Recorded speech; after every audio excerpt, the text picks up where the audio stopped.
everyone, welcome back to my channel, Psychic Goddess Erica. Continuing on with the Learn the Tarot series.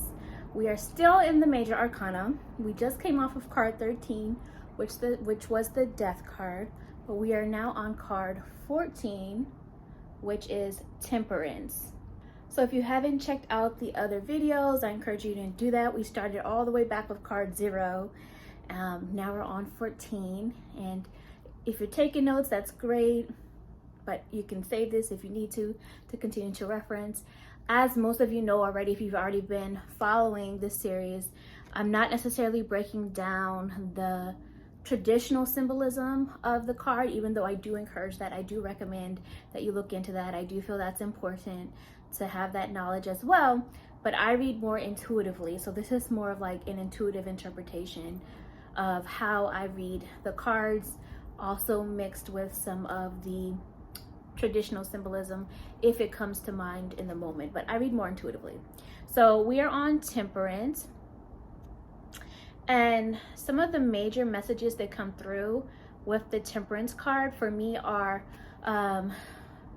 patience, balance, a need to trust in divine timing, recovery, calm, self-care, going with the flow, laying low, things like that. Because if we're coming off of the Death card, card 13, which is transition and transformation, sometimes after we've gone through so much change and after we've gone through a chapter closing out, or a part of ourself that has changed, after we've gone through a symbolic death and then rebirth, like we're reborn in a sense, or a situation is reborn, depending upon what you're asking about, what the Quran is asking about, things like that. It just depends. Sometimes we just need a moment to take a beat, as they say. We need a moment of recovery. We need a moment to get back into the flow of things. We need a moment to pour into ourselves. We need a moment to find our footing again. You know, it's a time to lay low, not do too much. And again, it's also an energy of like alchemy, right? Taking something and mixing it with another has happened or is happening, and it's going to create something else. Like two different kind of matters or materials or experiences, symbolically or literally, mixing and creating something else, something new. So we need this recharge kind of a moment. It's also like an energy of understanding that there's balance, there's duality, there's ups and downs in life. Like, you know what I mean? Like sometimes this cup may be pouring into here, or maybe it's the other way around. Sometimes life shifts from time to time. Things change from time to time. And with that change, we need recovery. There's ups and downs in life. And with those ups and downs, sometimes we still have to learn how to center ourselves, to remain calm in it, or to recover from those ups and downs and still take care of ourselves and pour into ourselves. It's also often comes up when there's a need to do something that feels good to you, like something, taking time for yourself, to pour into yourself, or something you love, you know, things like that. And if it was reversed, you know, sometimes for me that can mean that you're not being patient, or you're not trusting divine time, or you're trying to force something to happen, or you're not giving yourself the recovery or the self-care needed, or you're not understanding the cycles and rhythms of life. You know, again, it's going to depend. You guys know I don't put too much weight on reversals, because you can get the same messages upright, just depending upon what you're downloading from the question, or what spirit is sharing with you, or what the other cards are telling you. There's never one meaning for any card. Whew. Okay, sorry, the baby is like sitting on the bladder. Okay. Even looking at this, oh, and by the way, still working with the Melanated Classic Tarot. Even when looking at this, again, I'm not breaking down the symbolism traditionally, but like, to me, this is representing, it looks like both the third eye and the crown are covered. And then like you also see a crown over here in this card, like just looking at the image here in this depiction, you know, it's giving me a vibe of also focusing on your own sense of self-worth and self-value, and knowing what's high importance to you, what's listening to yourself as a higher authority, knowing that you're royalty, you know what I mean? Also, because the colors are yellow and red mixture, both here and then down here are gold, you know, that's giving me the energy of maybe you need to focus more so on your root chakra, also known as the base chakra, and your solar plexus chakras. And if you don't know what those are, then I'm not going to explain them here, but look into those and what they were, what they involve, what they cover. Whenever I see wings, this is wings, I always think of, on one hand, knowing that you are divinely protected and divinely guarded, you know, by spirit, your guardian angels, ancestors, the divine, whoever you choose. There's that, but then there's also a need to understand that there's freedom in something, because you think of wings, you think of flight, you think of freedom, or you think of like ascending to higher levels. So it's a time of being still a little bit and also resting to create. Not necessarily being still, but like you could be doing something if it's pouring into yourself, you know what I mean? But for recovery or self-care, something like that, or resting if that's what you need. But it's like there's freedom and sometimes resting to create, like resting to create energy, meaning that you don't always have to do, which is more of like the divine masculine energy. It's more being in the divine feminine energy of just chilling, surrendering, and then letting things create in time how they're meant to, how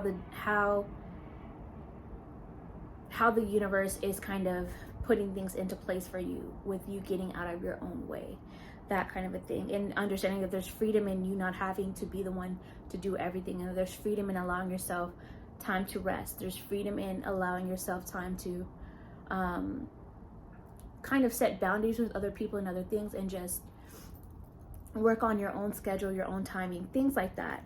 So when I'm looking at the flowers over here and all the greenery, you know, that's giving me the energy of growth happening, and also remembering that what you water will grow. So being more selective, more mindful of what you're nurturing, what you're growing, what you're creating, things like that. So again, it could have different meanings depending upon the question that you have, or the question that the querent asking has, your own messages you're receiving, your channeled information that you're receiving psychically are going to give you a feeling of whether or not it's more of a positive or negative situation. Again, for lack of better words, because sometimes things just are what they are.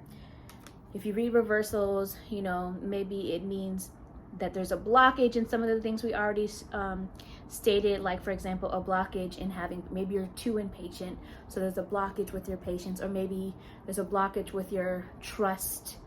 There's like an issue with trust involved, things like that. Or maybe it means that it could be just like the total opposite of what some of the things we previously explained. Like this is saying pour into yourself, and maybe you're doing the opposite when it's reversed, or the person's doing opposite and pouring into everybody else but them, you know what I mean? So it just kind of depends. Again, I don't put too much weight on reversals. It just, you can still get the same meaning upright, just depending upon what you're receiving, psychically and intuitively. 14 adds up to 5 as well. So it's still a process of change. Number 5 is about change, and with change, sometimes yes, there can be challenges, but it's needed, it's necessary. Maybe there's a challenge with pouring into yourself, or having patience, or remaining calm, or any of those things, or understanding the cycles and rhythm of life, the ups and downs, and how it all teaches us. With it being a 14, which is a 1 and 4, 1 being the self, a first step, it also to me represents a wand, things that you're creating, your power, beginnings. And then the 4, which is more along the lines of stability, structure, security, groundedness, rootedness, the tangible, the material, setting foundations, the building blocks of something, things like that, which then all leads to the next change, which would be the 5 if you add it up. So that's kind of looking more at the numerology side in terms of how I interpret it. So this is pretty much what I have for you guys as far as temperance. Oh, one more thing, sorry. You see how there's a path here and it leads to where these mountains are back here, and then there's like a crown right above it. So it's like you are on the path to something great, even though it may seem a little bit far off and you're not even looking at it directly because you're on the back, it's behind, like you don't see it right in front of you, but it's there. So I think that's something to just kind of remember, that this is something Spirit is working on within the background, that is being created. And that's why there's a need to have trust in divine, that it'll be worth it in divine time, that you'll reach a new path, new journey, new goal that has great rewards and accolades for you. So that's the last thing I have to say right now. Comment below your connection to the Temperance card, if there's anything interesting you would like to share, or if you have a special interpretation or way that you've seen it play out for you. I really appreciate those comments. I like to read them. I also like to learn from you guys as well. Remember to like this video, subscribe to my channel, and if you choose to, you could always tip by buying me a coffee for being your teacher in this, and that is down below in the description box on where you can go to do that. And I will talk to you guys in the next video, which is going to be 15 the Devil. Bye.